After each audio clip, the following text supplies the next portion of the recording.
नमस्कार शेतकरी मित्रांनो, मी कृषी साहिलाचं स्वागत आपल्या यूट्यूब चॅनलवरती. विशाल नर्सरी अँड ॲग्रिकल्चरची आमची नर्सरी विशाल नर्सरी ही कुठं आहे तर एराडवाडी, तालुका पाटण, जिल्हा सातारा. तर मी मूळचा सातारा जिल्ह्यातील पाटण तालुक्यातील एराडवाडी गावचा आहे आणि आंबा पिकामध्ये जवळपास मी गेले 5 वर्ष झालं कार्यरत आहे. जवळपास हजारो बागा आम्ही तयार केलेल्या आहेत आणि शेकडो बागांचं मी कन्सल्टन्सी देखील केलेले आहे आणि हजारो फळं आपण एकत्र वाढवलेले देखील आहेत. आता तुम्ही बघू शकता ही बाग बघा, ही जे सेटिंग बघा,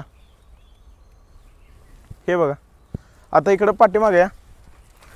आता तुम्ही म्हणत असाल की हा व्हिडिओ का म्हणून आज काय स्पेशल, तर आजच्या व्हिडिओमध्ये आपण काय बघणार आहे हे दाखवतो.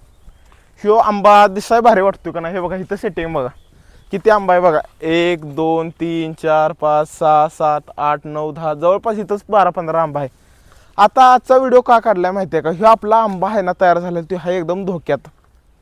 आता तुम्हासनी मी माहिती आहे, तुम्हासनी पण सेम अडचण येत्या जे मला येत्या आणि सर्वसाधारण सगळ्या शेतकऱ्यांपर्यंत येत्या. ती म्हणजे कुठली तर आता झाले कसं, ही मोठी आलेली फळं आहेत ना, ही असली ही बी गळून जायला लागले तो. आता हे बघायला गेलं तर आपलं चेष्टेचा विषय नाही, लय गंभीर विषय आहे. आता बारकी बारकी फळं हे बघा इकडे, ही असली फळगळ झाली काय वाटत नाही हो. ही असली फळगळ झाली काय वाटून येत नाही, कारण कसं आहे तिथं आपलं जास्त वेळ पण वाया गेला नसतो, खतं वाया गेली नसतात. पण असलं फळ तयार करायला खताशिवाय तयार होत नाही. आता शेतकऱ्यांना सगळं कष्ट करायचं, खतं घालायची, सगळं करायचं, मग त्याचा फरक असलं फळ येणार चांगले ते कळून जाणार. ही तर एकदम धोक्याची घटना आहे. आता ह्या वेळेस आपण करायचं काय आंब्या बागेमध्ये, हे सगळ्यात मोठा प्रश्न पडतो शेतकरी मित्रांनो. पण त्याच्या पाठीमागची आपण कारणं पण बघितलं पाहिजेत ना. कारण कसं आहे, कुठलाही उपाय इलाज करायचा असला कारणं जाणून घेणं अत्यंत महत्त्वाचं आहे. आता ह्याच्या अगोदर मी सिरीज चालू केलेली आंबा वाचवा सिरीज, त्याचा एकदम चांगला प्रतिसाद भेटला. पण या सिरीजच्या बाहेरचा व्हिडिओ का शूट करतोय, कारण ह्याची अत्यंत गरज आहे.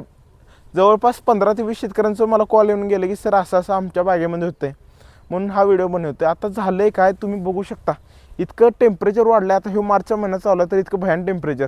आजचं टेम्परेचर बघता 13 मार्च 2026 37 ते 38 डिग्री सेल्सिअस केलं कोल्हापूर जिल्ह्यात. म्हणजे मी आता कोल्हापूरमध्ये आहे म्हणून.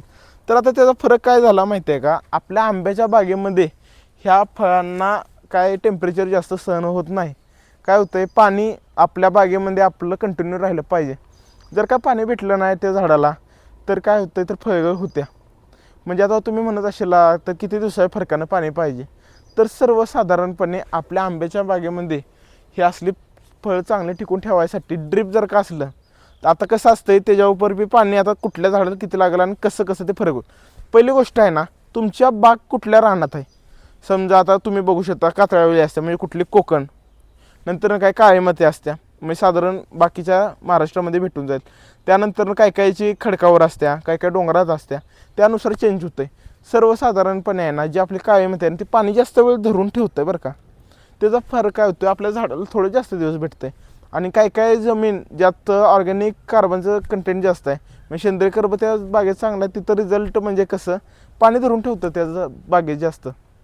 आणि तर राहिलेल्या दुसऱ्या जमिनी आहेत ना, म्हणजे खडकावली जमीन आहे तिथं पाणी टिकूनच राहत नाही. म्हणजे काय अशा सांगोल्यातील बागा आहेत.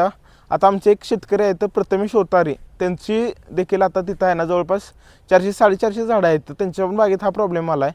त्यांचं काय झालं तर आंब्याच्या बागेची जी जागा आहे तिथं आहे ना पाणी साठूनच राहत नाही. म्हणजे एक दिवस सकाळी पाणी दिले संध्याकाळी निघून जाते. तर त्यांना असं आम्ही रेफर केलं की सर तुम्ही कंटिन्यू रोज पाणी द्या, साधारणपणे 3 ते 4 तास ड्रिप असलं पाहिजे. आता तुम्ही म्हणशाला एवढं झाड मोठं झालं आहे, चांगलं वाढलं आहे, त्याला पाणी गळशाला, तर कसं आहे तुम्ही कितीही बघायला गेलं तर रूट झोन एरिया जो आहे त्या वयाप्रमाणेच वाढत राहतो. आता जी फार जुनी झाडं आहेत त्यांना एक पाण्याचं जास्त काय चालत नाही, साधारण 15 दिवसाच्या फरकानं म्हणा किंवा 8 दिवसाच्या फरकानं तरी पाणी दिलं तरी चालेल, कारण रूट एरिया तेवढा आत खोल गेलेला असतो. पण 4-5 वर्षाची बाग आहे अशा बागेंना 100% पाणी दिलं पाहिजे आपण. आता साधारणपणे 1 दिवसा नाही जमलं 2 दिवसाच्या फरकानं तरी, कारण हातात आलेलं पीक निघून जाते. आता टेम्परेचर वाढल्यामुळे होतं हे तरी आपल्याला कळलं. आता कसं झालं या की आपल्या स्ट्रेसमध्ये पण झाडं गेलेत.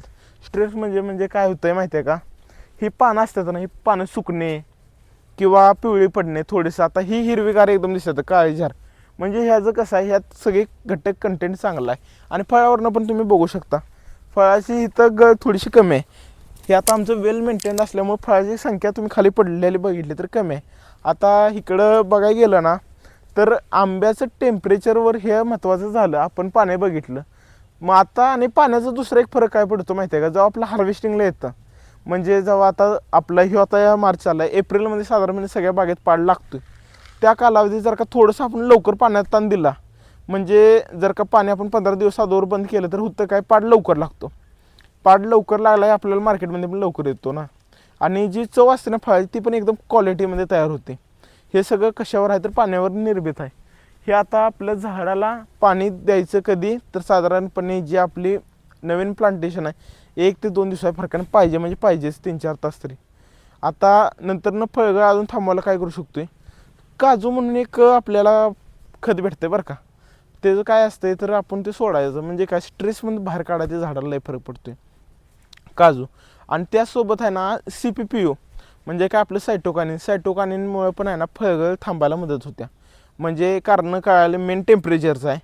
त्यानंतर जे आपले पोषण तत्व जर काय कमी पडत असली तर ती पण आपण घालायची, म्हणजे बोरॉन असो, कॅल्शियम असून, फेरस असून, त्यासोबत 0.34 किंवा ड्रिपमधनं 0.48-47 सोडायचं.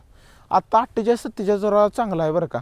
कसं विषय होतो या आपल्या झाडाला हे फळ वाढायला लागतं काय स्फूर्त आणि पाला जास्त प्रमाणात इकडे. हे फळाची साईज वाढवायची आहे, ह्याचं कार्य कोणाचं आहे तर स्फूर्तचं आहे, म्हणजे काय आपलं पोटॅश.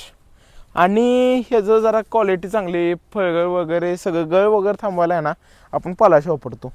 म्हणून आहे ना कुठली आपण फवारणी घ्यायची तर आपलं बोरॉनची, कॅल्शियमची घ्या, आणि सोडताना काय सोडा तर आपलं 48-47 सोडा. आता ह्याचा रिझल्ट तुम्हाला चांगला दिसून येईल. आणि आपण आहे ना एक व्हॉट्सॲप चॅनल पण आहे आपलं, त्याचा मी लिंक डिस्क्रिप्शनमध्ये देतो, जेणेकरून काय होईल तुम्ही आमच्याशी जॉईन व्हाल आणि तुमच्या ज्या ज्या अडचणी तिथं मला तुम्ही शेअर करू शकता. म्हणजे तुमच्या ज्या ज्या अडचणी येतील तेव्हा मी व्हिडिओ बनवेन आणि त्याचा फायदा आपल्याला होईल. तर शेतकरी मित्रांनो, आता हे आमची जवळपास आहे ना हे एक 15 मार्च आज तारीख आहे, साधारणपणे ही आपलं पार्ट साधारणपणे 15 एप्रिलच्या दरम्यान लागेल. आता ह्या वर्षी काय झालं आहे, एकतर बरेचशा आपण अडचणी बघत राहिल्या की एप्रिलमध्ये मोहर निघाला, नंतर पाऊस देखील होता, तिथून पुढं गारठा पडला, हेर्मॅफ्रोडाइट फ्लावरचं प्रमाण यंदा कमी होतं. म्हणजेच काय नर आणि मादी फुलांचं प्रमाण मध्ये मादी फुलांचं प्रमाण होतं कमी, नर फुलांचं प्रमाण होतं जास्त. ते म्हणजे कशा अति थंडी पडल्यामुळे.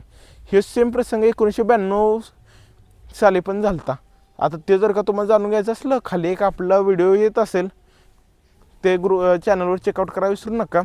आणि असलं भारी व्हिडिओसाठी आम्हाला सबस्क्राईब करा विसरू नका, जेणेकरून तुमच्या अडचण माझ्यापर्यंत कळेल आणि चांगल्यात चांगला बेस्ट रिझल्ट तुमच्यापर्यंत पोचवेन. तर शेतकरी मित्रांनो, सबस्क्राईब करा विसरू नका. जय जवान, जय किसान, जय महाराष्ट्र. धन्यवाद.